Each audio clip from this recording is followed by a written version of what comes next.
Lajme, aktualitet, argëtim, horoskop, telenovela, showbiz, të gjitha në Metropol. A ka kryer marrëdhënie pas ndarjes nga Ilir Meta? Përgjigjja e Monikës është epike. E ftuar pak kohë më parë në një intervistë në Top, Monika Kryemadhi dhuroi një nga intervistat më virale, duke u përgjigjur pyetjeve pikante të Salsano Rapit përmes një kodi të veçantë. Loja ishte e thjeshtë por shumë domethënëse.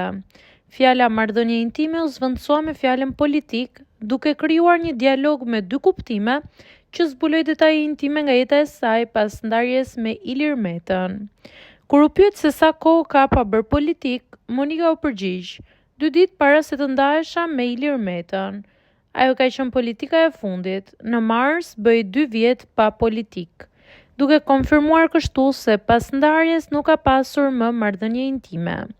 Momenti më epik ishte pyetja provokuese: je e detyruar në politik të hapësh këmbët? Monika ja ktheu me sportivitet dhe pa komplekse. Jo gjithmonë, ka edhe pozicione të tjera. E pyetur nëse politika e saj gjatë këtyre viteve ka qenë e nivelit të mirë, ajo u përgjigj: po, ka qenë shumë lart. Në fund ajo theksoi se nuk ka dështuar asnjëherë në politik.